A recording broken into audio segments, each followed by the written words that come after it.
Fala aí, palmeirenses, sejam bem-vindos a mais um vídeo do canal Verdão. Sempre um Feliz Natal a todos vocês. Olha eu aqui antes de ir tomar banho, olha que coisa engraçada.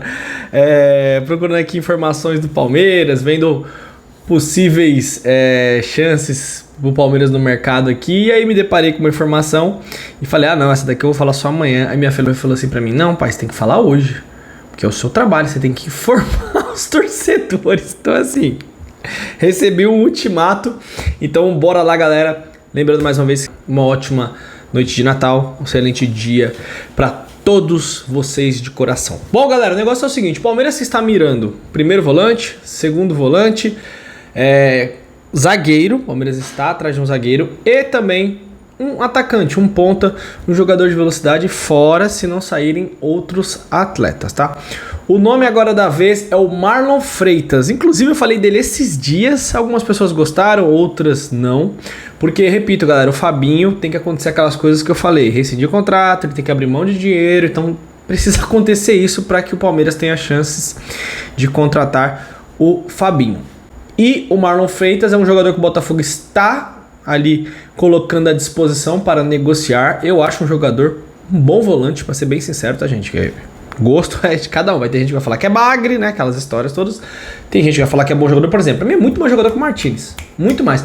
Pô, Júlio, você acha que ele é melhor que o Fabinho? Não acho que é melhor que o Fabinho, jogador do Al Ittihad. A idade é parecida, 30, 32 anos.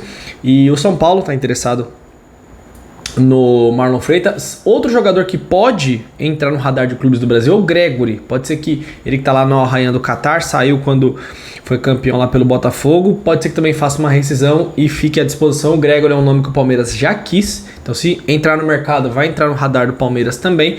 Mas não é só o Palmeiras que quer o Marlon Freitas, tem outros times, porque é aquele negócio, não dá pra deixar apenas o plano A, eu quero o Fabinho, tá. Eu falei do Kanté, teve gente que gostou da ideia, teve gente que falou que eu era maluco. Eu falei, por quê? Por que não? Se o cara pode assinar um pré-contrato, já tinha falado lá atrás do Verratti, já tinha falado do Leandro Paredes, o Palmeiras tem que pensar grande, gente. Eu acho que o Marlon Freitas seria um volante interessante pro Palmeiras trazer, acho ele um bom jogador, um bom marcador, sabe sair pro jogo, não é aquele volante que a bola queima no pé. Teve aquele episódio da piscadinha lá, que ele até fala que ele errou, tudo. Sempre foi um cara bem focado, nunca vi ele fazer corpo mole no Botafogo, mas é preferência de jogador. Então é um jogador que está no radar do Palmeiras, o Palmeiras pode tentar negociar com esse atleta. Aí muitos perguntaram, Júlio, será que o John Textor... Agora muitos vão perguntar, Júlio, será que o John Textor negocia com o Palmeiras? Eu acho que aquele clima, galera, que teve lá em 2023, ali, com o Textor acusando o Palmeiras, aquilo ali já passou. Inclusive ele já pediu desculpas pra Leila, falou que exagerou, aquelas acusações dele que até hoje ninguém provou absolutamente nada. Vamos lembrar que quando ele falou aquilo, parecia que tinham descoberto o podre nacional do futebol, né? Olha, descobrimos o maior escândalo aqui. Tinha nada. E esse ano teve mais ou menos a mesma coisa. Sempre o Palmeiras, né? Aquele ano ele acusou a arbitragem. E eu lembro de amigo meu flamenguista. Falei, a casa vai cair pra vocês. Eu falei, beleza, quando cair vocês me avisam aí. Manda pra mim a matéria, manda aí as acusações. Não teve nada. E esse ano brasileiro a gente ouviu o que aconteceu quando o Palmeiras estava na frente. Então, Marlon Freitas, nome que está sendo analisado pela Sociedade Esportiva Palmeiras. O Vitinho, jogador do Botafogo, foi oferecido ao Cruzeiro, lateral. Inclusive foi convocado para a seleção há pouco tempo. Eu acho um bom lateral direito. Inclusive se o Palmeiras contratasse, para mim melhoraria a qualidade da lateral. E eu acho que o Vitinho seria titular do Palmeiras. Eu acho que ele é mais jogador que o Kelvin e que o Gia, então não preciso nem falar. E o Savarino é outro que tá ali. Ele jogou muito bem em 2024 quando tinha Almada e Luiz Henrique. Claro que saíram esses dois jogadores. E aí o que aconteceu?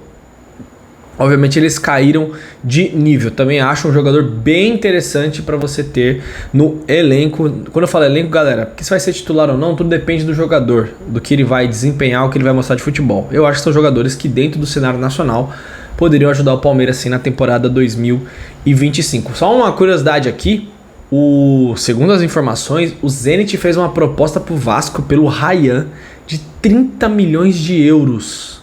Zenit, Rayyan, habilidoso, moleque forte, faz gols, acho muito bom jogador. Queria muito no Palmeiras, mandaria uns 4 jogadores lá pro Vasco para ele poder jogar aqui. E o Vasco recusou. Segundo informações, o Vasco pediu 50 milhões de euros. Já pensaram? O Vasco vende o Rayyan por 50 milhões de euros? Tá certo, o Zenit tem dinheiro para negociar, eles fazem maior escarcel, dificultam muito.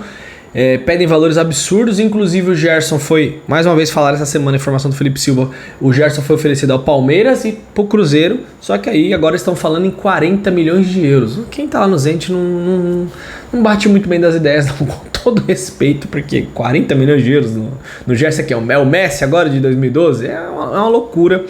Vai acabar ficando por lá mesmo ou indo lá para o mundo árabe, que pode ser o seu destino. Me digam aqui o que vocês acham do Marlon Freitas. O Gregory pode ser uma opção caso também vai rescindir o contrato, porque o Fabinho precisa daquelas coisas que eu falei pra vocês. E me digam aí o que vocês acham do Savarino, do Vitinho. Já falei do Hulk em outro vídeo. Bom, seu comentário é muito importante. Grande abraço, galera, mais uma vez um ótimo Natal. Não sei se eu apareço aqui amanhã, acho difícil. Se não nos vermos, um grande abraço. Nos vemos hoje é quarta, na sexta-feira, beleza? Tamo junto, valeu. Já ia me esquecendo. Sobre o que o BAP falou pra Renata Mendonça, eu acho engraçado, né? Algumas pessoas defendendo a ofensa que ele fez a comentarista. Porque quando a pessoa vai falar do pessoal, você pode vir aqui nos comentários e falar assim: você é fraco comentando, você não sabe nada de futebol. Você pode falar o que você quiser. Tá livre nos comentários.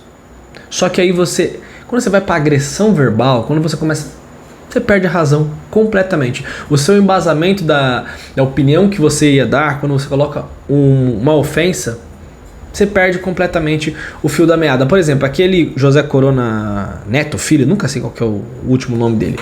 Ele falou da Leila, ele tava falando, quem não tem competência tem que estar em casa. Ali ele se perde. Quando ele fala que o Barros é desligado e vive, só quer saber de comer, perde a razão. Quando a Leila Pereira vai fazer críticas ao José Corona e vai pra parte pessoal, o que você faz da vida? É fracassado, perde a razão também. Tem que ter argumentação, você tem que saber o que você vai falar. Você não é um bom profissional por isso. O que você fez aqui, qual foi o seu trabalho? Partiu pro lado pessoal, aí você perde completamente a razão. E o BAP ofendeu a Renata Vasconcelos e gente defendendo, né? Defendendo, com unhas e dentes. Aí vai ter gente que vai falar assim, você tem que cuidar do seu time, você tem que falar você tem que criticar as pessoas do seu time, não o BAP. Queria ver se você critica alguém do seu time. Eu não critico o Abel Ferreira, inclusive não teria nem renovado com ele. Eu não critico o Anderson Barros, não critico a Leila Pereira. Critico, gente. O Abel, a Leila, o Barros, o Palmeiras, ele não fala por mim. Eu tenho minha opinião própria. E o que ele fez foi um erro grotesco do presidente, que tá se achando o soberbo, tá se achando o melhor dirigente do Brasil. Foi muito bem nesse primeiro mandato, mas a humildade e a soberba extrapolaram num nível estratosférico, e aí sai ofendendo os outros agora gratuitamente. Tem gente que bate palma, né? Impressionante, mas cada um. Aquele abraço, galera, Feliz Natal, tamo junto, um abração a nós. Presidente do Flamengo agora se acha o rei do Brasil, faz uma boa gestão no seu primeiro ano de mandato, fez coisas corretas, o Flamengo conquistou títulos, legal, parabéns. Mas a arrogância, a falta de humildade, a soberba, inclusive estava falando de soberba de outro clube, desse cidadão é algo inacreditável. Já deu pra perceber que ele não aceita críticas, isso aí já é muito claro, todo mundo consegue observar. Ofendeu a Renata Mendonça, não sabemos por que, ela fez críticas à estrutura que é dada ao futebol feminino, e o cidadão foi lá a ofendeu pessoalmente. Quando algumas pessoas entenderem, quando você parte para uma ofensa pessoal, quando você parte para esses termos, você perde a razão. Quando você vai para uma ofensa pessoal, tudo que você fala vai por água abaixo. E o pior é que hoje em dia tem tanta gente que quer defender o seu clube dessa forma. Eu não sou desse jeito, porque quando eu preciso criticar o Palmeiras, eu critico. Os vídeos estão aqui no YouTube, em todos os lugares. Critico o Abel, critico a Leila Pereira, o Anderson Barros, o Boazzi, quem for necessário. Agora, defender o presidente atacando a jornalista sem ela ter feito nada. Ela falou especificamente da estrutura do Flamengo. E o cara vai com uma ofensa pessoal. Aí tem torcedor batendo palma, inclusive tem palmeirense batendo palma. Não dá pra entender algumas coisas com todo respeito. Quando você quer defender um ponto de vista, se você quer ter razão, se você quer mostrar a sua verdade, apresente argumentos, fatos e não ofensas. O inteligente, o sensato, o equilibrado, ele apresenta fatos, não apresenta atos ignorantes como esse que aconteceu.